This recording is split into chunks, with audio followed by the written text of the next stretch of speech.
Assalamualaikum dan juga selamat datang. Saya ucapkan kepada Ustaz Dr. Khalid Nayan. Terlebih dahulu saya nak ucapkan tahniah kepada Ustaz Dr. Khalid Nayan di atas pengurniaan gelaran doktor kepada Ustaz Khalid Nayan daripada Indonesia ya Ustaz? Ya betul. Kalau boleh tahu Ustaz, berapa lama Ustaz ambil masa untuk anugerahan doktor tersebut? Baik, kita ada 12 orang sebenarnya. Lepas tu Ustaz Dusuki, Ustaz Nik Bakri, Ustaz Salahuddin Nasir. Jadi kita daripada degree kita ambil degree daripada tahun 2015, bermula pada 2015. Kemudian bila mana kita bincang dengan pihak universiti, jadi mereka beri peluang kepada kita untuk ambil master. Kemudian kita terus daripada master, habis master sampailah yang akhirnya kita di offer untuk ambil PhD sampai akhirnya 2025. Maknanya bermula daripada 2015 sampai 2025, lebih kurang 10 tahun. Jadi insyaAllah saya pun menjemput kepada audiens yang dah masuk pada pagi ini, boleh sharekan terlebih dahulu sebab perbincangan kita pada hari ini memang perbincangan yang sangat hangat diperkatakan Ustaz. Nak katanya beberapa hari ni pun ada beberapa isu berkaitan dengan politik, dan waktu sekarang ni Ustaz sebenarnya ada beberapa gerakan-gerakan juga. Orang dah mula nak mengasingkan. Ini agenda besarnya yang kita nak bincangkan adalah sebenarnya politik ini bersesuaian ataupun sebagai orang Islam perlu tak kita ni maklum berkenaan dengan politik. Sebab ada dah gerakan-gerakan waktu sekarang ni nak kata orang Islam ni jangan terlalu nak memisahkan antara Islam dan politik. Ada juga yang mengatakan bahawa kalau orang golongan-golongan yang ilmuwan, golongan-golongan ulama ni jangan terpengaruh dengan politik, fokus kepada penyampaian ilmu sahaja. Ada juga naratif-naratif yang dibawa berkaitan dengan isu-isu tersebut Ustaz. Jadi insyaAllah pada pagi ini itulah kita punya perbincangan. Kita nak membuka sebenarnya dan kita nak bagi penerangan kepada masyarakat awam bahawa Islam juga ada garis panduan, iaitu Rasulullah SAW dah menunjukkan kita satu garis panduan yang sangat jelas berkenaan dengan politik sebenarnya.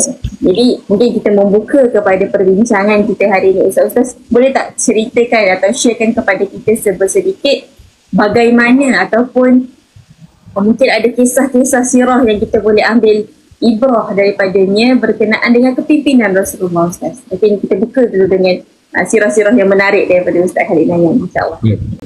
Bismillahirrahmanirrahim. Assalamualaikum warahmatullahi wabarakatuh. Alhamdulillah wassalatu wassalamu ala Rasulillah wa ala alihi wa sahbihi wa man wala. Baik, seperti yang kita faham, Nabi ni dia datang bukan sekadar Nabi itu seorang Rasul, malah dia rahmatan lil alamin. Maknanya dia menjadi rahmat kepada seluruh alam. Baik, bila kita tengok kita duduk dalam bulan Ramadan. Ramadan tu kalau kita tengok ejaan Jawi dia ra mim dad alif nun. Ramadan. Ra itu rahmat, mim itu maghfirah, dad itu dhaman atau jaminan Allah. Alif aman min Allah, maknanya aman daripada Allah, beri keamanan untuk orang yang puasa Ramadan dengan keimanan ketakwaan ini, aman masuk syurga. Sampai ada Allah sediakan satu pintu khas untuk umat Nabi Muhammad, iaitu Ar-Rayyan. Kemudian bila nun, kita tengok nun itu nur min Allah, cahaya daripada Allah. Bila kita sebut cahaya ni, dia ada dua. Satu Rasulullah, satu lagi Quran. Ni dua benda dipanggil sebagai nur min Allah, cahaya daripada Allah. Bila kita sebut tentang Rasulullah, Rasulullah ni dia datang dengan membawa satu sistem. Dia bukan saja datang begitu saja. Jadi Nabi ni dia bawa satu sistem yang ajarannya dan mesejnya iaitu ketundukan dan ketaatan pada Allah, bukan pada manusia. Ni yang Nabi ajar kat kita. Ketundukan yang dia ajar kepada ketundukan dan juga ketaatan pada Allah. Kemudian bila mana kita sebut tentang ketundukan ini, maknanya bila tunduk dengan Allah ni bukannya tunduk dari sudut sekadar untuk kita beribadah, Malah bila kita sebut inna solati wa nusuki wa mahyaya wa mamati lillahi rabbil alamin. Sesungguhnya solat aku, ibadah aku, hidup aku, mati aku semua kerana Tuhan. Bila semua kerana Allah pencipta alam ini, bermakna hidup dan mati. Makna termasuklah perniagaan, termasuk usaha kita, perniagaan apa yang kita usahakan dalam dunia ni mestilah dikaitkan dengan Allah. Maknanya termasuklah politik. Sebab tu dalam Islam dipanggil politik sebagai siasah. Ada, kalau kita baca tentang fiqh, ada fiqh siasah, fiqh tentang politik. Bila ada golongan yang cuba memisahkan antara politik dengan Islam, itulah ideologi yang dibawa daripada barat yang dipanggil sebagai sekularisme, yang memisahkan antara agama dan politik. Dan sekularisme ini kalau kita tengok sejarahnya, inilah yang dibawa oleh barat, bila mana barat ini pada agama Nasrani yang ketika mana mereka memerintah Rom ketika itu, bila mana orang-orang yang memerintah ni tak suka golongan-golongan agama daripada padri mereka ni mengganggu dalam pemerintahan mereka, maka mereka memisahkan. Dia kata padri ni hanya cerita agama ni hanya di gereja saja, biar kami yang memerintah dunia, memerintah bumi ini. Jadi dia memisahkan sekular. Lalu sekular ini dibawa masuk ke dalam Islam. Bila dibawa masuk di kalangan golongan-golongan ideologi barat ini, dibawa masuk dalam Islam, cuba memisahkan antara Islam dengan politik, maka dia telah lari daripada ajaran yang dibawa oleh Rasulullah SAW, cara politik Rasulullah. Baik, bila kita lihat kepada cara ataupun sirah kepimpinan Rasulullah ni, bagaimana Rasulullah SAW ini, dia adalah bapa ataupun kita kata sebagai orang yang menyatukan seluruh umat Islam dengan satu akidah. Kan? Satu akidah, maknanya Islam. Jadi kalau kita ikut Islam, apa saja yang kita buat ikut Islam, maka kita menyatukan umat. Sebab tu kalau kita tengok, Nabi ni sendiri adalah asas penyatuan. Benda kalau kita lihat sewaktu Nabi sebelum Nabi berhijrah, orang-orang daripada Madinah mai datang jumpa Nabi. Bukan Nabi pergi jumpa diorang. Orang Madinah mai datang jumpa Nabi. Bila datang jumpa Nabi, ajak Nabi pergi ke Madinah untuk bawa Islam. Bila mana mereka melihat waktu Nabi di Mekah, Islam itu terancam, Islam itu ditekan, Islam itu diboykot dan sebagainya, maka mereka ni offer, mai datang ke tempat kami akan sambut tuan. Maka bila mana sebelum kedatangan Islam, mereka dalam keadaan berpecah, bergaduh antara Aus dan Khazraj. Bila Aus dan Khazraj berpecah, bergaduh, bila Islam datang, maka Islam telah menyatukan antara Aus dan Khazraj, maka disebut sebagai Ansar. Kemudian selepas penyatuan itu, bila Nabi berhijrah, Nabi satukan pula di antara Muhajirin dengan Ansar. Maka itu yang Allah sebut dalam Quran, wasabiqunal awwalun minal muhajirin wal ansar. Golongan yang mula-mula bersama dengan Nabi adalah Muhajirin dan Ansar ni, mereka telah disatukan oleh Nabi SAW. Bila terbinanya penyatuan tadi, maka mereka bersetuju untuk meletakkan pemimpin mereka adalah Nabi sendiri. Maka Nabi itu sebagai pemimpin yang memerintah bumi Madinah, yang memerintah di kalangan orang-orang yang majmuk. Ada setengah ulama mengatakan majmuknya Madinah ketika itu kepada 42 bangsa. Maknanya kalau 42 ni lebih ramai pada Malaysia. Malaysia ni berapa je majmuk ni? Lebih kurang dalam 10 ke 12 bangsa je berbanding dengan Madinah ketika itu. Tetapi bila mana mereka ini duduk bawah pemerintahan Nabi SAW, maka waktu kita lihat sewaktu Nabi berhijrah, benda pertama yang Nabi buat adalah bina masjid. Daripada terbinanya Masjid Quba, kemudian terbinanya Masjid Nabawi, maka dua masjid ni kita lihat sebagai lambang penyatuan. Maknanya Nabi nak menyatukan umat, duduk dekat masjid. Dan Nabi bukan buang masjid sebagai, dia kata ni masjid tak boleh politik. Sedangkan Nabi berpolitik dalam masjid. Kalau kita lihat, Nabi berpolitik dalam masjid. Masjid itulah tempat perhimpunan. Masjidlah tempat nak mesyuarat. Masjidlah pusat perkembangan ilmu. Semua masjid sewaktu itu. Nah, kalau hari ni kita kata masjid ni jangan dijadikan tempat politik, maka kita salah. Sebab Nabi berpolitik dalam masjid. Cuma ketika itu semua orang bersatu yang duduk di bawah pemerintahan Nabi SAW yang menggunakan perlembagaan Islam. Itu satu. Baik, maka masjid itulah yang paling penting sekali yang kita kena jaga keasliannya. Makanya waktu Nabi jaga masjid, Nabi mesyuarat dan sebagainya. Dan perkembangan ilmu, Nabi berkembangnya ilmu itu dalam masjid. Dan maka tidak ada sekatan tentang ilmu dalam masjid sepatutnya.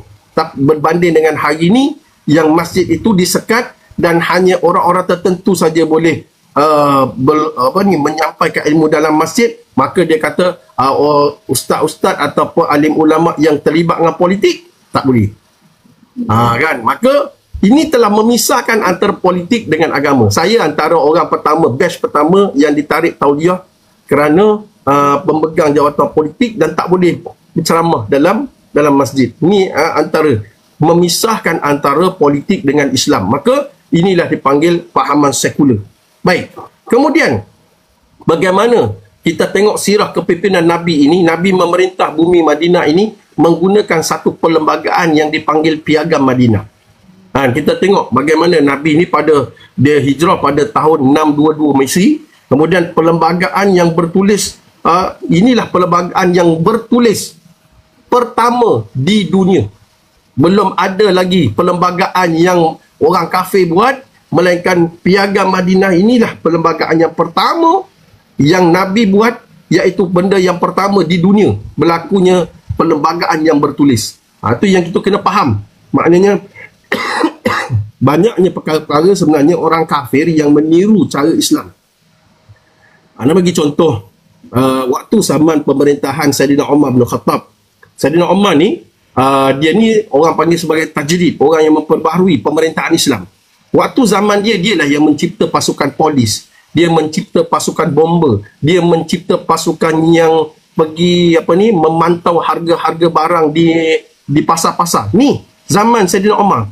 Kan? Tapi bila mana orang kafir buat, mereka kata mereka claim mereka mula-mula buat, sedangkan waktu yang buat pada permulaannya adalah Saidina Umar.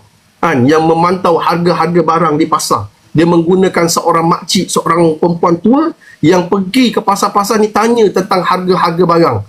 Bila mana ada penyelewengan harga, sampaikan kepada Saidina Umar. Maka orang peniaga tadi akan diambil tindakan.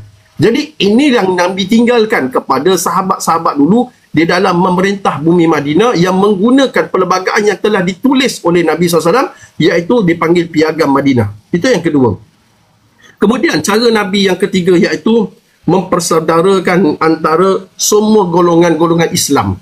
Jadi Islam tu, dia kalau kita lihat Islam ni, kuatnya Islam ini bila bersatu. Bila berpecah, kita akan lemah. Sebab tu ada teori yang mengatakan, ulama mengatakan Islam ini seumpama satu genggam lidi penyapu. Lidi penyapu tu, kalau kita buat satu genggam, kita ikat. Bila kita ikat kuat-kuat, kita sapu. Dan semua penyapu tadi main peranan masing-masing. Kita bagi contoh. Yang menyapu lantai adalah yang panjang saja. Dan kebanyakan yang panjang itu duduk di belah tepi. Ada setengah lidi dia letak di tengah-tengah, dahlah tengah. Pendek pula. Pasti dia tidak menyapu. Tetapi apa tugas dia? Cuba dalam keadaan ikat tadi tu, kita cabut yang tengah, yang pendek tu kita cabut satu. Maka bila kita cabut satu-satu, akhirnya terlerailah daripada ikatan tadi. Begitulah Islam. Kuatnya Islam tadi dengan kuatnya diikat dengan syariat. Bila mana dilepaskan syariat itu satu-satu, maka terlerailah perpecahan di antara umat Islam. Begitulah kuatnya Nabi SAW memerintah bumi Madinah. Dia menguatkan antara satu sama lain, antara umat Islam di dalam bumi Madinah itu sendiri. Maka inilah asas yang dibawa oleh Nabi SAW. Kalau kita lihat sirahnya, yang bagaimana akhirnya Nabi tinggalkan pemerintah yang cukup kuat ketika itu, yang disambung oleh Saidina Abu Bakar, kemudian disambung Umar, sehinggalah jatuhnya Islam pada 1924, bila mana kerosakan dalam politik Islam ketika itu, bila mana di kalangan ahli politik Islam yang duduk ketika itu, antaranya dalam kerajaan Osmaniyah, yang mereka ini banyak mengkhianati Islam dan mereka ini banyak bergaul dengan perkara-perkara maksiat yang menyebabkan jatuhnya Islam itu. Sebab tu kita kena pertahankan apa yang Nabi tinggalkan. Maka politik dengan Islam tidak boleh dipisahkan, kerana bila ada politik, bila Islam memerintah, maka kita dapat melaksanakan apa saja yang Islam nak. Tapi kalau kita tak ada kuasa, kita lihat bagaimana yang berlaku di India. Bila mana orang minoritinya Islam dan Islam tak kuat, Islam tidak ada kuasa, akhirnya ditindas dan ramai dibunuh. Kalau kita lihat gitu, wallahu alam. Okey, jadi kuatnya salah satu kata pemerintahan Nabi adalah pada awalnya itu adalah penyatuan. Sama ada penyatuan antara, ada juga penyatuan antara agama juga. Apabila Nabi memerintah itu, semua agama di bawah lindungan Nabi adalah dijaga. Kecuali kalau mereka menentang kembali kepada pemerintahan dan juga piagam yang telah pentadbiran yang telah diaturkan oleh Nabi. Betul. Nabi hadir ataupun Nabi datang atas jemputan daripada penduduk Madinah itu sendiri. Dan Nabi juga diangkat sebagai pemimpin. Ya, apa yang kita tahu, sirah yang kita tahu adalah sebenarnya pada ketika itu ada juga orang ataupun kata ketua kabilah yang nak dinaikkan sebagai pemimpin di Madinah, iaitu Abdullah bin Salul. Pada waktu itu. Jadi bagaimana sebenarnya ketika Nabi datang, penduduk Madinah sepakat untuk menaikkan Nabi pula sebagai pemimpin pada ketika itu. Bagaimana sebenarnya penerimaan, tak kisahlah maksudnya penerimaan daripada orang Yahudi yang menetap di sana ataupun orang yang menerima Nabi itu, bagaimana penerimaan warga Madinah ketika itu apabila Nabi ni diangkat sebagai pemimpin di Madinah tu, Ustaz? Baik. Bila kita tengok sewaktu Nabi nak diangkat menjadi Rasul, nak angkat menjadi pemimpin di Madinah. Sebelum Nabi sampai di Madinah, nama yang disebut-sebut, nama yang dia kata, ni bakal PM, senang cerita lah. Kan? Itulah bakal PM ni. Abdullah bin Ubay bin Salul. Kan? Abdullah bin Ubay bin Salul. Dan dia ni bukan orang cikai-cikai lah. Abdullah bin Ubay ni orang yang berkaliber, orang yang ada orang kata ada identiti. Kalau kita tengok sekali, dia ni memang power lah. Kan, dia memang power. Jadi bila orang lihat kepada perwatakan Abdullah bin Ubay, orang mengatakan inilah layak jadi pemimpin di Madinah ketika itu. Dan sewaktu itu orang belum lagi menerima Islam. Dan sewaktu tu belum lagi Islam tu berkembang di Madinah. Tapi bila mana orang-orang bermula bertukar akidah. Kalau kita tengok sewaktu sebelum kedatangan Nabi, ada sahabat-sahabat yang dihantar untuk berdakwah di Madinah, yang mengajar setengah sahabat yang lain, sehinggalah mereka memahami tentang Al-Quran. Bila mula dah memahami Al-Quran ni, tiba-tiba mereka ni nak mengenali siapa Nabi ni. Jadi mereka, dia macam inilah. Kita kalau tak kenal orang, kita tak akan cerita dengan orang tu. Itulah. Kalau tak kenal sikap dia, tak kenal kebaikan dia, kita tak akan rasa jatuh hati. Dia ni, aku tak kenal dia. Kata contohlah, orang mengundi calon daripada luar. Contohlah, mengundi calon pada luar. Orang kan, siapa dia ni? Aku tak kenal dia. Dia datang pada mana? Dia asal mana? Orang akan kata begitu. Tapi bila mana kita selidik peribadi dia, dia ni daripada sini, dia ni kelulusan macam ni, dia macam ni, lepas tu kita kenal dia, kita bercakap dengan dia, kita berdepan dengan dia. Jadi daripada situ kita, dia ni bagus dia. Sebab dah kenal. Bila dah kenal, barulah ada timbul perasaan cinta, sayang atau kasih kepada orang yang kita kenali tadi. Jadi begitulah diri Nabi. Pada permulaan awal, orang sebut ni Abdullah bin Ubay ni layak jadi PM ketika itu. Senang cerita. Tapi bila mana di sebahagian sahabat yang pergi berdakwah di Madinah, kemudian sahabat daripada Madinah pergi ke Mekah untuk dapatkan maklumat dan berjumpa dengan Nabi, balik dia bercerita, dia menyebarkan berita-berita yang menarik perhatian penduduk Madinah ketika itu. Kau tahu, aku jumpa Rasulullah ni, dia macam ni, dia macam ni. Kau kalau tengok muka dia, kau akan menarik perhatian kau. Kan bila mana ada pedagang-pedagang datang ke Mekah, orang-orang Quraisy ni kata kau jangan jumpa Muhammad ni. Sebab dia ni kalau kau cakap dengan dia, kau akan terpengaruh dengan dia. Ni fitnah yang keluar dekat pemimpin Mekah ketika itu. Tapi sifat manusia lagi dihalang, makin orang cakap, orang akan selidik. Kenapa tak boleh jumpa? Kenapa tak boleh cakap? Akhirnya orang pergi jumpa, akhirnya masuk Islam. Itu yang Quraisy bengang tu. Kan? Jadi begitulah keadaannya orang-orang Madinah. Mereka datang jumpa Nabi dan ada di kalangan orang Mekah pergi ke Madinah. Bila cerita kisah Nabi ni begini, perwatakan dia macam ni, rupa parah dia ni suput lembut, dia ni baik dan sebagainya. Akhirnya orang Madinah ni, siapa dia ni? Nak jumpa sangatlah. Nak tengok sangatlah. Jadi teringin ni terlalu membuak-buak. Bila teringin ni terlalu membuak, bila mana Nabi hijrah saja, tengok berbondong-bondong orang menunggu kedatangan Nabi di pintu masuk Madinah. Kita lihat mereka menyanyi, mereka berselawat atas Nabi setelah mana di kalangan mereka tolak Islam. Bila dah tolak Islam, mereka ni menyambut Nabi dalam keadaan bergembira. Bila Nabi masuk sampai saja Madinah, dia sampai Madinah, kan sampailah mereka ni nak halang Nabi ni supaya nak pergi rumah dia. Orang ni nak ajak pergi rumah dia. Orang ni nak ajak pergi rumah dia. Nabi kata biarkan unta ni berhenti sendiri. Kan? Bila sampai dia berhenti, kita pendek cerita, Nabi membina masjid.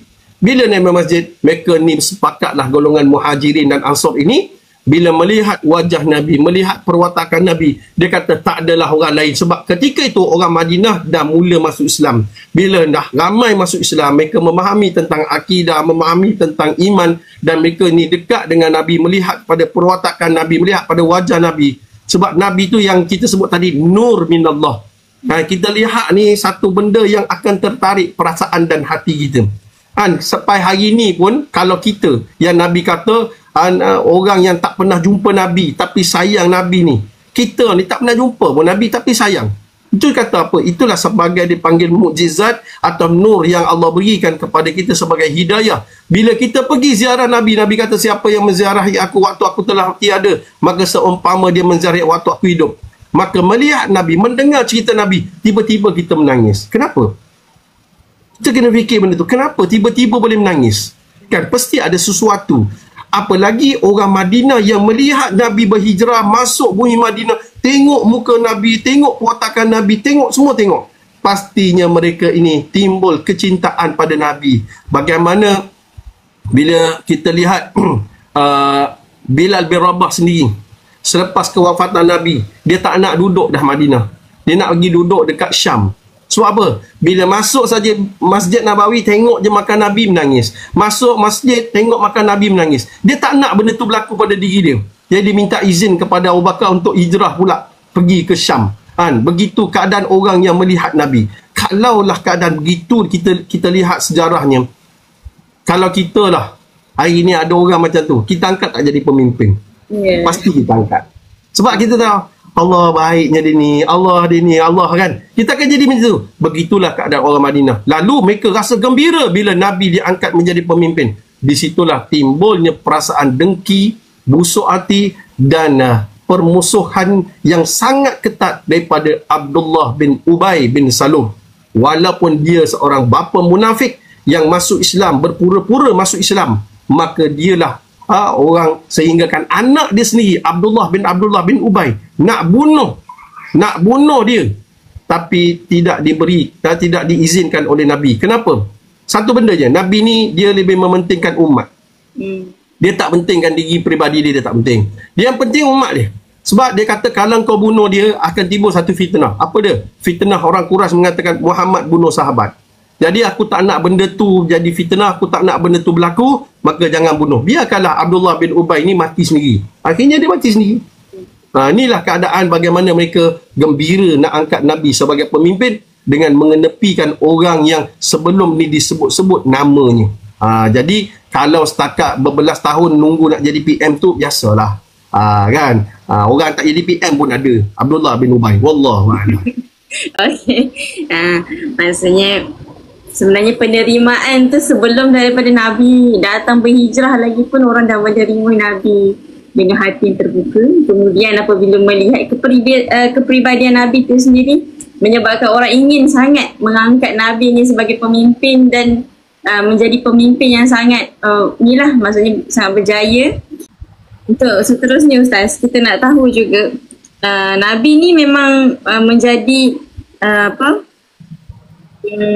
kita punya panduan. Nabi tu, akhlak Nabi itu pun adalah Al-Quran. Nabi sebagai panduan. Pun apa gaya politik Nabi yang boleh kita ikuti sepanjang Nabi ini menyebarkan syiar Islam, yang mana kita pun memang wajib ataupun patut dalam keadaan kita sebagai umat Islam, kita ada juga gaya politik seperti Nabi itu. Mungkin Ustaz ada nak tekankan juga. Baik. Bismillah. Kalau kita lihat gaya politik Nabi itu sendiri, kita tengok apa-apa keputusan Nabi nak buat, pertama Nabi akan mesyuarat. Dia keputusan tu keputusan bermesyuarah. Kita tengok contoh, nak bagi contoh Allahumma salli Muhammad berkenaan dengan peperangan Ahzab.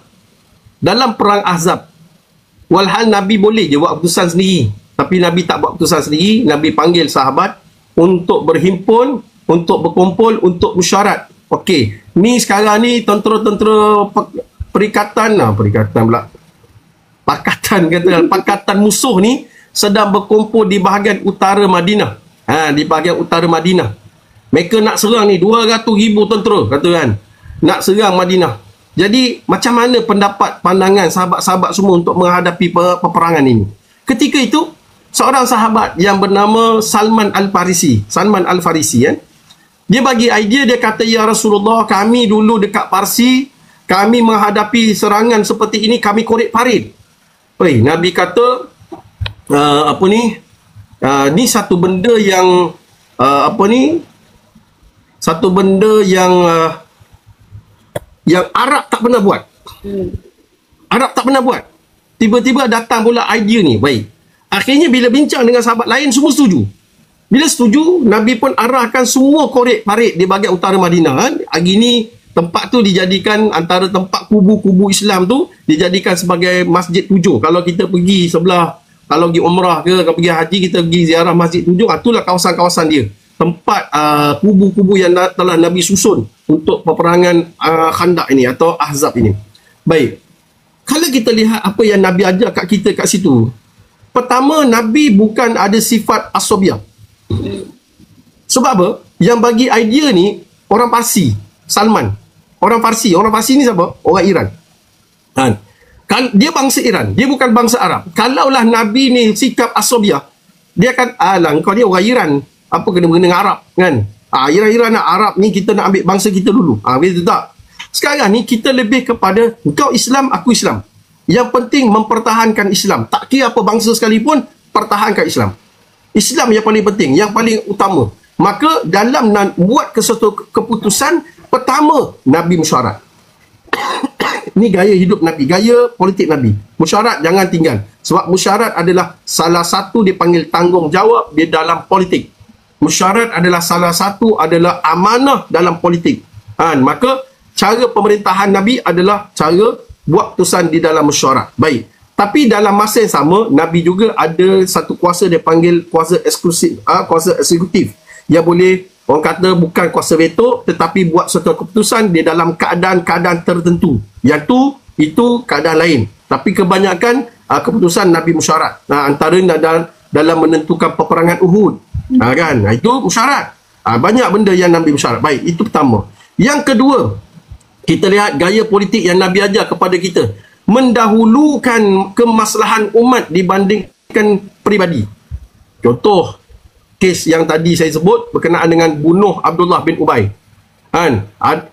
Saidina Umar ni datang jumpa Nabi. Saidina Umar kita kenal peribadi Umar. Dia tak ada kerja lain. Kalau nampak orang lawan Islam ni, pancung je Nabi.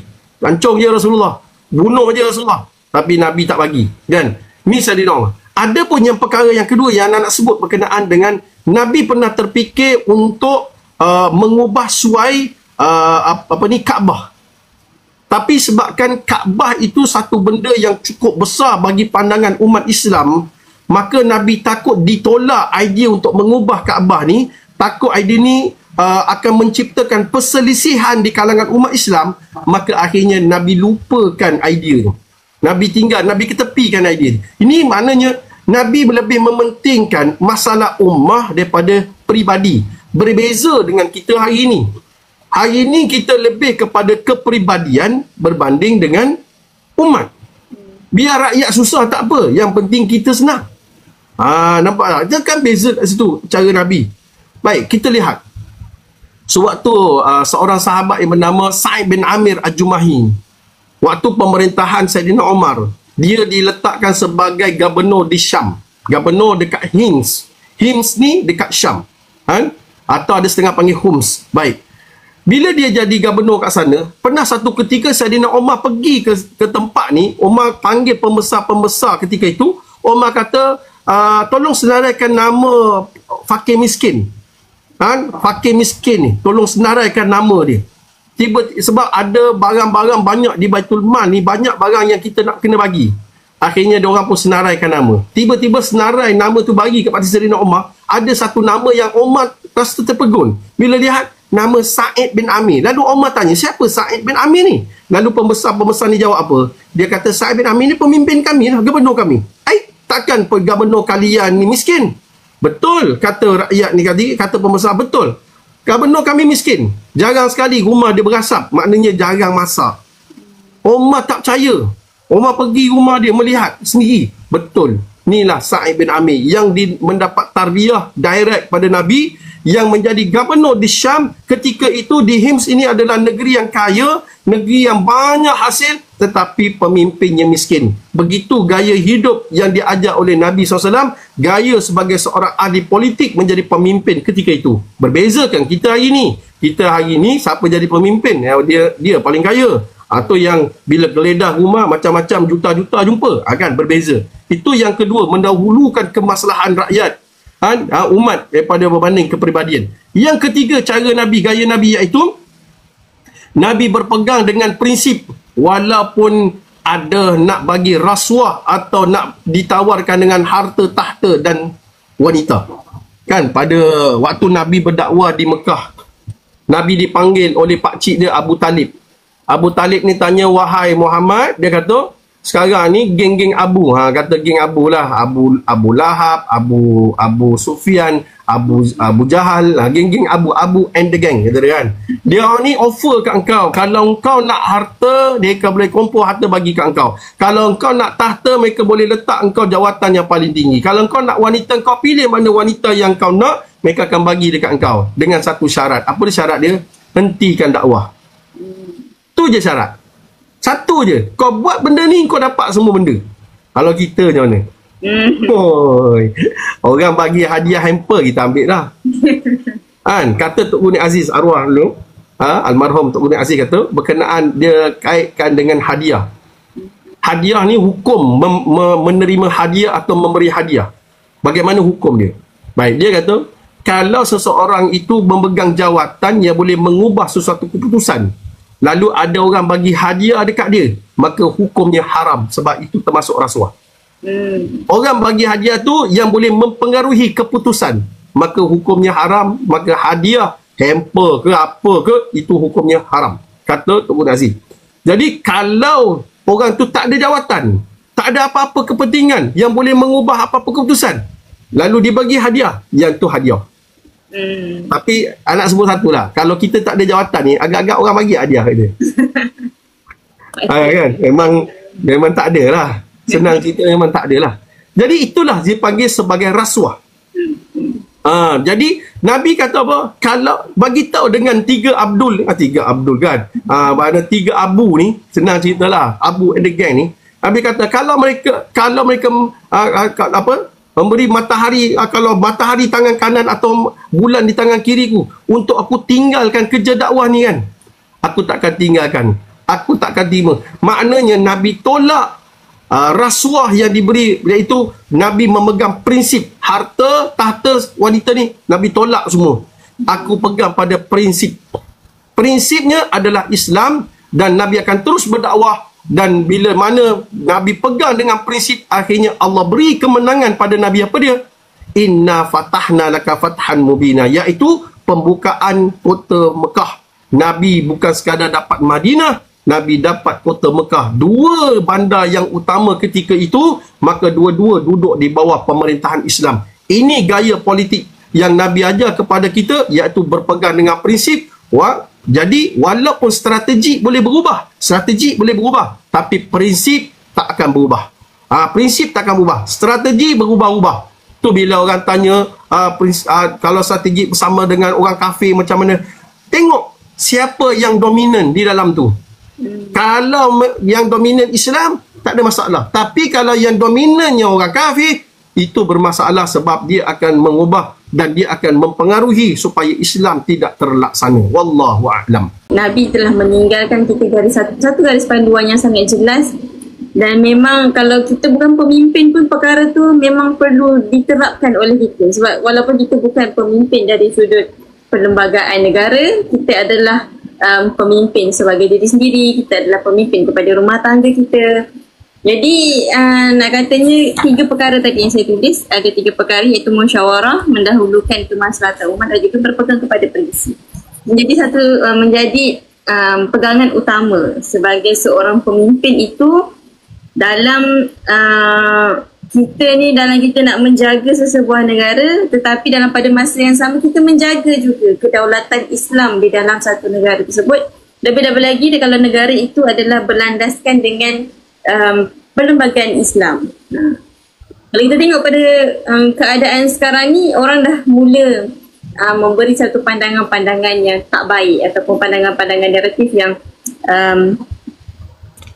buruk lah ataupun negatif lah terhadap pemerintahan Islam. Sebab sudut pandang ni memang jarang orang tengok, iaitu adalah berkaitan dengan baru-baru ni kita tengok bagaimana ada orang yang menulis buku dan membawa kepada satu sudut pandang yang orang kata negatif lah ataupun tak kenal lah dengan mengaitkan dengan batang tubuh Nabi itu sendiri, iaitu berkaitan dengan Nabi membawa gaya politik, nepotisme ataupun kronisme. Jadi bagaimana kita nak meluruskan balik pandangan masyarakat bila ada orang timbulkan perkara tersebut ataupun statement tersebut dihidupkan dalam masyarakat, dia membuatkan orang tertanya ataupun orang terfikir.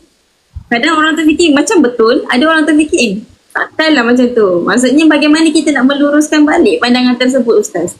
Jadi mungkin kita boleh ceritakan sedikit bagaimana kita nak meluruskan balik pandangan kita. Baik. Berkenaan dengan nepotism ni, kalau kita tengok balik, apa maksud nepotism ni? Kadang-kadang orang duk sebut tapi dia tak tahu benda dia sebut kan. Itu je lah. Jadi nepotism ni adalah bermaksud ialah kecenderungan terhadap orang atau kelompok yang mempunyai pertalian darah atau kebiasaan dalam melantik posisi dalam kerajaan, atau kalau kita tengok yang lain, nepotism ni maksudnya perbuatan atau amalan yang mementingkan atau melebihkan orang-orang kroni kita atau kesanak saudara atau kawan-kawan kita yang berdekat dengan kita. Ni nepotism lah. Maknanya melebihkan, senang cerita kronisme lah. Kroni ni, ni orang aku, ni orang kau, ni orang aku, ni orang kau. Lepas tu dia pun lantik gitu kan. Baik. Dari perlakuan kita lihat kecenderungan ini yang sangat berlebihan kepada kaum kerabat lah, senang cerita kan, atau kecenderungan untuk mengutama atau menguntungkan sanak saudara sendiri dalam sebuah jabatan, pangkat, kedudukan dan sebagainya, maka inilah yang dipanggil sebagai nepotism. Baik, kalau dikaitkan nepotism itu dengan Nabi SAW, Allah sebut dalam Quran kan, banyaklah Allah sebut tentang berkenaan dengan nepotism ni, supaya jangan melantik di kalangan. Kalau Allah tengok, saya ambil daripada satu ayat yang Allah sebut dalam surah At-Taubah ayat 23, yang Allah kata, ya ayyuhalladzina amanu la tattakhizu aba'akum wa ikhwanakum awliya inistahabbul kufar alal iman. Kan, wahai orang-orang yang beriman, janganlah kamu menjadikan bapa-bapa kamu dan saudara-saudara kamu sebagai orang yang didampingi, maknanya orang yang dekat dengan kita. Kalau kita ada kedudukan, kita lantik mereka duduk dekat dengan kita supaya senang mereka jadi kaya dan sebagainya. Jika mereka memilih kufur dan meninggalkan iman, maknanya tak boleh. Menurut Imam Al-Qurtubi dalam ayat ni, dia kata merupakan satu suruhan Allah kepada seluruh orang-orang yang beriman dan sebagian kecil daripadanya merupakan hukum hakam yang harus dipegang sehingga hari kiamat berkenaan had di antara orang yang beriman dengan tidak beriman. Maknanya hubungan antara orang beriman dengan orang yang tidak beriman ni, orang kafir ini, ada hak dia. Bukan semua benda kita boleh share, kongsi, boleh tidur satu selimut dan sebagainya. Senang ceritalah. Ada hak dia. Dan kisah ayat ni khusus berkenaan dengan orang beriman di Mekah dan negara Arab yang lain, di mana mereka dididik untuk tidak membelangkangi keluarga masing-masing. Mana kita mengutamakan keluarga dan sebagainya lah. Maka ayat ini walaupun keluarga tadi kafir, kau tidak beriman ke, kita lebihkan keluarga. Ini masyarakat Arab dulu macam tu. Maka sebab tu Nabi sendiri ada kalangan pakcik-pakcik dia yang mempertahankan dia bukan kerana agama, tapi kerana keturunan, kerana keluarga. Maka keturunan dan keluarga ni hubungan dia kuat bagi masyarakat Arab ketika itu. Maka penting untuk berpegang kepada kebenaran. Ayat ni menerangkan bahawa pentingnya untuk berpegang kepada kebenaran dan keadilan meskipun terpaksa membelakangi keluarga. Walaupun antara keluarga dengan hukum, maka ayat ni mengajar kita supaya kita lebihkan hukum dulu baru keluarga. Kita tengok sewaktu perang Badar. Perang Badar ketika mana Abu Ubaidah Al-Jarrah, Abu Ubaidah ni dia bunuh bapa dia sendiri. Yang ada hubungan keluarga, bapa dia sendiri. Kalau kita lah sekarang ban bapa kan, ban bapa tu, dia bunuh bapa dia sendiri. Kenapa? Sebab menentang Rasul, menentang Islam. Ketika itu duduk dalam tentera orang kafir, menentang Islam, dan akhirnya dia berlawan dengan bapa dia sendiri dan dia pancung kepala bapa dia sendiri. Kan? Maknanya bukan maksud bunuh bapa tu halal, tetapi kalau bertembung dengan pertemuan antara hak dan batil, bertemu di antara Islam dengan kufur, maka kita ambil Islam dulu. Walaupun yang menentang itu keluarga kita sendiri. Ini yang diajar dalam ayat ini. Baik. Jadi Nabi SAW bila mana dituduh untuk mengamal kronisme, maka dalam pembahagian harta perang contohnya, dia kaitkan dengan Nabi bagi Nabi bagi harta kepada, dia sebut sebagai bersifat perbuatan yang khianat. Dia kata Nabi khianat. Kisah membahagikan harta rampasan perang kepada Bani Hawazin, daripada kaum Quraisy sebanyak 100 ekor unta. Setengah tu daripada kaum Ansar. Dia mempertikaikan benda ni, dia pergi jumpa Nabi. Dia kata, ya Rasulullah, dulu tuan susah kami yang ambil. Senang cerita bahasa yang kata kasar sikit, kami yang pungut. Senang cerita kan, bahasa situ kan. Dulu tuan susah, tak ada kuasa, kami beri kuasa. Dulu tuan macam ni, kami yang tolong. Ni golongan Ansar ketika itu dia bangkitkan benda tu. Lalu ketika mana dia bangkit, dia kata, tapi bila hari ni tuan dah ada kedudukan, dah ada kesenangan, bila menang dalam peperangan, tuan bagi pula 100 ekor unta ni lebih pada orang Quraisy. Maknanya inilah sifat kroni. Bagi kat kroni pula lebih pada apa yang kami ni, bukan kroni tapi kami yang selamatkan tuan. Tapi tuan bagi kat kroni lebih pula sebab orang Quraisy dah banyak masuk Islam ketika itu.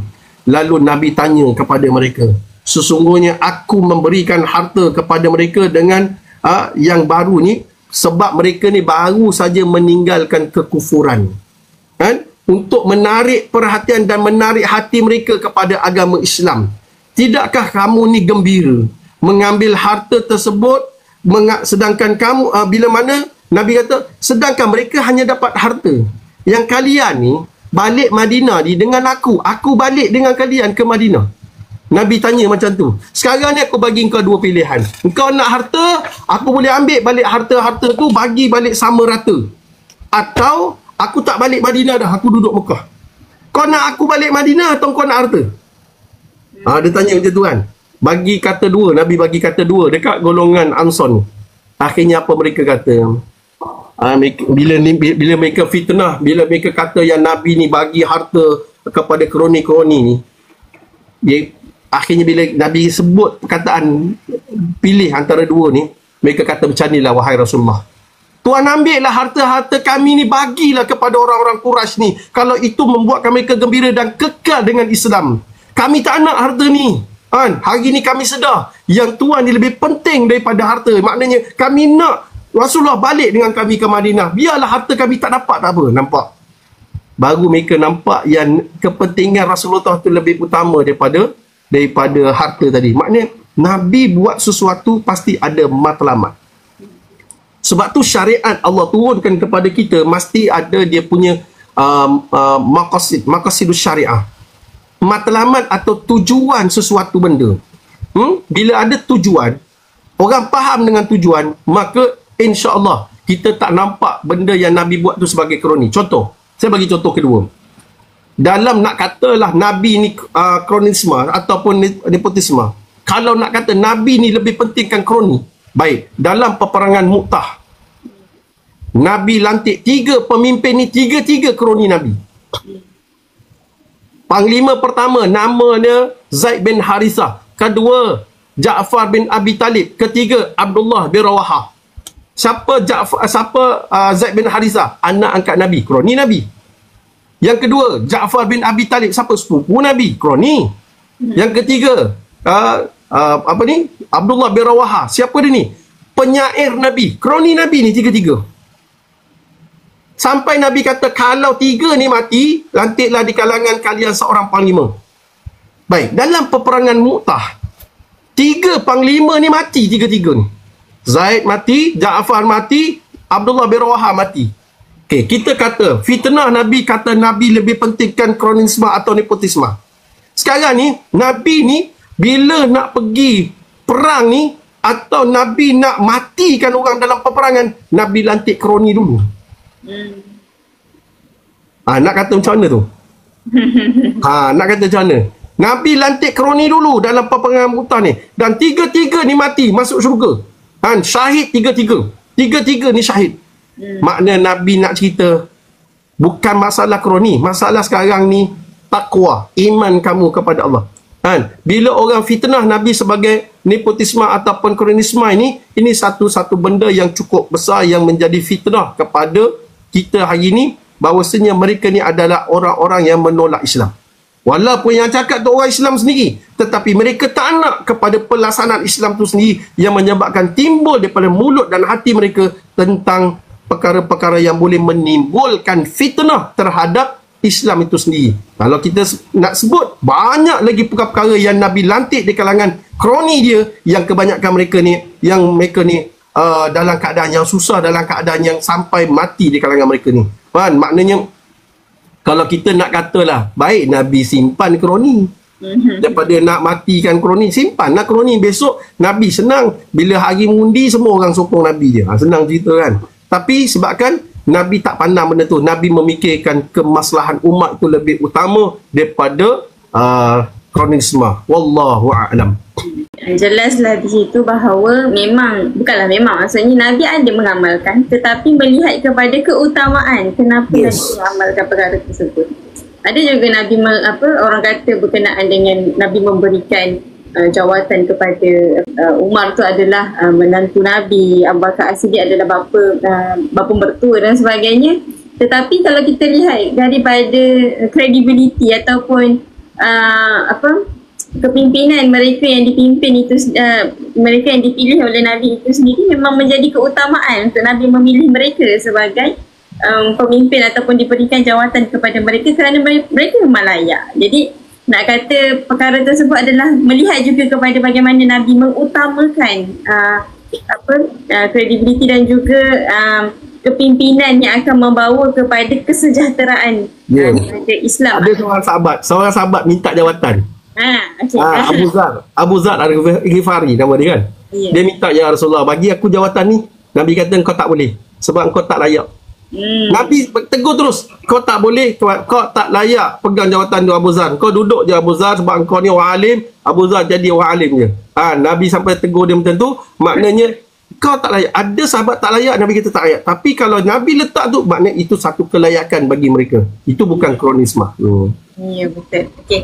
Jadi panjang lebar kita terangkan berkenaan dengan politik Jaya Rasulullah ini, banyak memberikan pengajaran kepada kita dan harapnya dapat membuka juga minda dan juga masyarakat, khususnya kepada orang Islam dan anak muda, yang mana mereka semakin terpengaruh kepada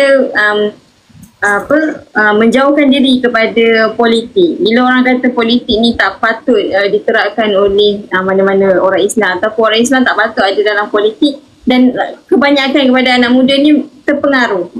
Ada juga yang memahami Islam juga terpengaruh untuk tidak tidak terlibat dengan politik disebabkan oleh mereka rasa politik ini sudah tidak suci ataupun sudah dikotori dengan orang-orang di dalam politik itu sendiri. Sebenarnya ada satu perkara yang salah di mana kalau tak ada orang-orang yang baik dalam politik itu, bagaimana politik yang baik itu ingin bergerak, Ustaz? Jadi mungkin daripada Ustaz sebagai penggulungan pada kita pada pagi ini, Ustaz nak berikan nasihat sedikit. Berikanlah Ustaz nasihat kepada mereka-mereka yang semakin jauh kepada politik sehingga kan kita akan menghadapi masalah di masa hadapan disebabkan banyaknya anak muda Islam ini semakin terpengaruh untuk tak terjerumus dalam politik. Mungkin Ustaz ada nasihat nak diberikan. Baik, bismillah. Okey, berkenaan dengan politik ini, politik Islam, saya sarankan kepada anak muda ni, beli satu buku dipanggil Fiqh Siasah atau cerita tentang politik Islam. Baca dulu, jangan main tolak aja. Baca dulu, fahami dulu, atau tak faham tanya dulu tentang pergerakan dalam politik Islam ni. Baru kita tolak atau kita terima. Sebab kalau kita tolak bulat-bulat politik Islam ini, dan ada kalangan ni langsung tak nak berpolitik. Politik itu tak kotor. Yang kotor adalah pemain politik. Jadi kita kena cari pemain yang bersih. Jangan pergi cari pemain yang kotor. Kalau jadi pemain yang kotor, semedang kena kad merah je lah. Kan? Anda teringat satu kisah di mana Aceh. Kita lihat keadaan Aceh. Aceh waktu Belanda serang Indonesia, Belanda dah dapat seluruh Indonesia kecuali satu daerah yang dipanggil Aceh. Satu ni je. Lalu mereka ni kenapa? Dia kata kenapa Aceh ni susah sangat nak jatuh. Mereka buat kajian. Akhirnya mereka melihat, kekuatan Aceh ni adalah Islam. Kekuatan asli Aceh ni adalah Islam. Sebab Aceh digelar sebagai Serambi Mekah. Dan mereka berpegang dengan hukum, berpegang dengan budaya Islam. Maknanya dalam budaya mereka sendiri diterapkan dalam Islam. Lalu mereka ni buat satu kajian macam mana nak jatuhkan, maka kena jauhkan mereka dengan Islam. Baik, macam mana nak buat? Mereka cari seorang orientalis barat yang namanya Snok Hogranji. Snok Hogranji ni adalah seorang orientalis barat duduk di Belanda dan dia pernah duduk di Mekah 8 tahun. Duduk di Mekah, pura-pura masuk Islam, belajar Islam, dia hafal 4 kitab tafsir Al-Quran. 4 kitab tafsir. Kita agak-agak berapa tafsir kita dah tak khatam? Kita belum tentu. Dia duduk 8 tahun dekat Mekah, dia kahwin dengan orang Arab, kemudian dia khatam 4 kitab tafsir. Nama dia dalam Islam namanya Abdul Ghaffar. Maka dia pura-pura masuk Islam. Dia balik ke Belanda, dia tulis satu buku tentang Mekah. Dia tulis buku, kerajaan Belanda berminat dengan buku dia. Akhirnya kerajaan Belanda ambil dia sebab dia ni seorang pensyarah, ambil dia, hantar dia ke Aceh. Bila dia pergi ke Aceh, kemudian dia bergaul dengan orang Aceh, pergi ke pondok-pondok pasantren di Aceh. Dia mengaji pula ke pasantren. Sehinggalah dia berkahwin dengan seorang perempuan, anak kepada imam besar. Kemudian sehinggalah dia boleh berceramah, dia boleh bagi ilmu agama ke masjid-masjid ni sampai orang panggil dia ulama. Siapa? Snok Hogranji atau Abdul Ghaffar. Baik. Bila mana dia dah mempengaruhi seluruh manusia ketika itu di Aceh, orang kata senang cerita, taksub kat dia lah. Dia ni ulama besar lah kena cerita. Dia bagi 2 benda je dekat orang-orang Islam di Aceh. Apa dia? Orang Islam jangan main politik sebab politik itu kotor. Orang Islam jangan berdagang kerana perdagangan itu penuh dengan riba. Akhirnya bila orang dapat benda ni daripada seorang yang faham agama, walaupun kita tak tahu di Islam atau tidak, akhirnya orang-orang Aceh mula meninggalkan 2 perkara ni. Bila meninggalkan 2 perkara ni, akhirnya orang Belanda mudah masuk ke Aceh dan menawan Aceh. Jatuh Aceh ketika itu kerana meninggalkan politik dan meninggalkan perdagangan atau ekonomi. Akhirnya bila mana orang-orang Belanda dah masuk ke dalam Aceh, maka ketika itu Snok Hogranji juga menentang Belanda kerana masuk tu cara kekerasan. Akhirnya mereka hantar Snok Hogranji balik ke Belanda. Sebelum Snok Hogranji ni balik ke Belanda, apa pesanan dia? Dia panggil orang Aceh, dia kata, siapa yang pernah solat di belakang aku, maka hendaklah dia qada balik solat kerana aku bukan Islam. Dia kata ketika itu, Sunat Ogranji. Dia bukan Islam tapi pura-pura masuk Islam. Kan? Akhirnya dia balik, orang Aceh jatuh di bawah Belanda ketika itu. Sebab meninggalkan politik. Sebab tu, kita ambil pengajaran kisah Aceh ini. Supaya anak-anak muda kena sedar atas kepentingan politik ini. Sebab kalau kita tak ada kuasa, Islam akan ditekan. Tapi kalau kita tengok kajian pada negara-negara yang majoriti Islam. Majoriti Islam, kalau negara majoriti Islam memerintah dengan orang Islam, maka ketika itu orang kafir akan selamat duduk di situ. Tapi kalau negara itu majoriti orang kafir, maka orang Islam minoriti, maka orang Islam tak selamat duduk negara itu. Kita tengok di India, kita tengok di Vietnam, kita tengok di Myanmar, kita tengok di selatan Thailand, kita tengok dah banyak dah perkara-perkara yang kita boleh lihat di dalam dunia ini. Minoriti Islam pasti akan ditekan oleh kerajaan yang bukan Islam. Tapi bila majoriti Islam yang menguasai adalah Islam, maka ketika itu kita lihat orang-orang kafir akan selamat duduk di dalam negara tersebut. Sebab tu, anak muda saya pesan, anak muda jangan tinggal politik.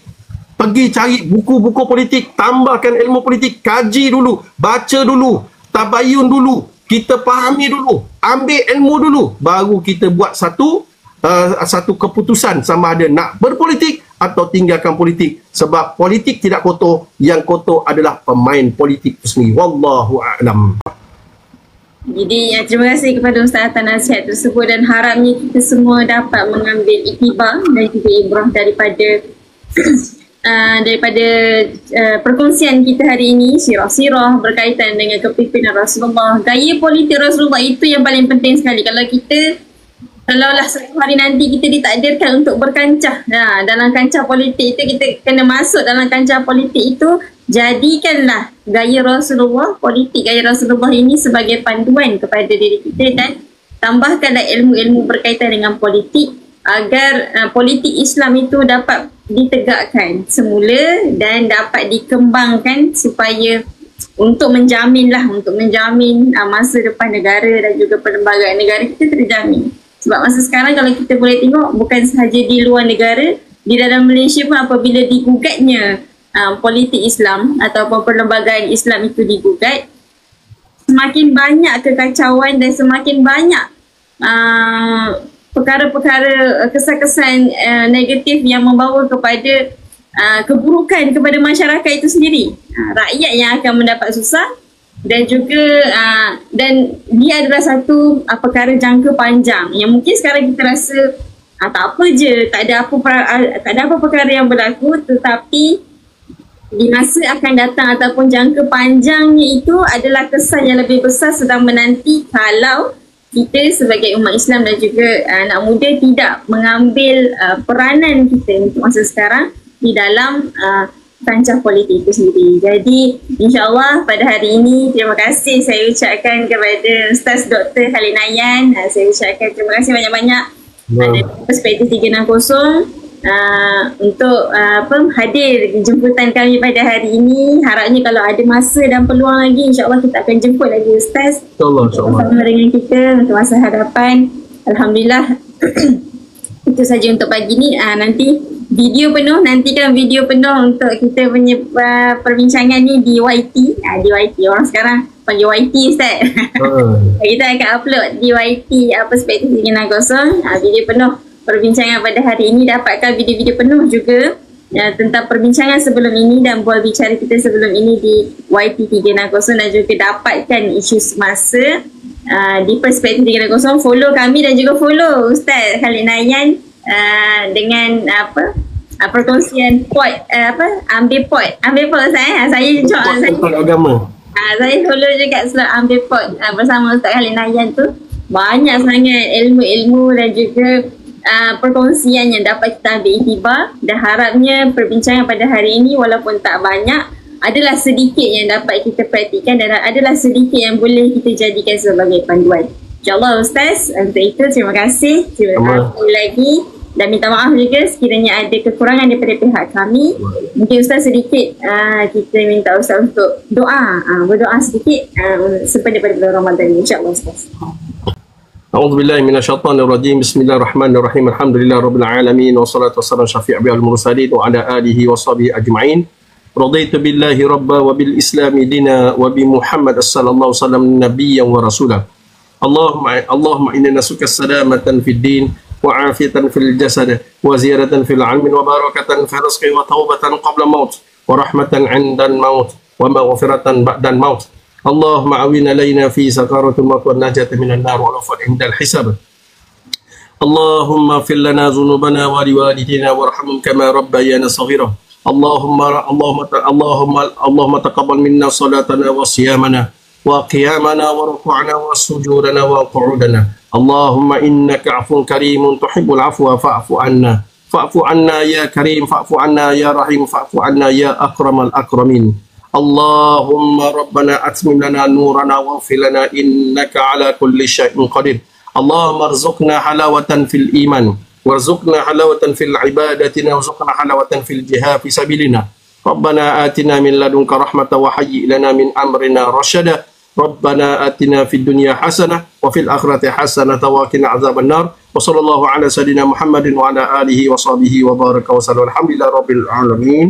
Billahi taufiq. Assalamualaikum warahmatullahi wabarakatuh. Warahmatullahi wabarakatuh. Terima kasih kepada Ustaz. InsyaAllah jumpa lagi di next live bersama Perspektif dengan Kosong. Assalamualaikum warahmatullahi wabarakatuh. Assalamualaikum.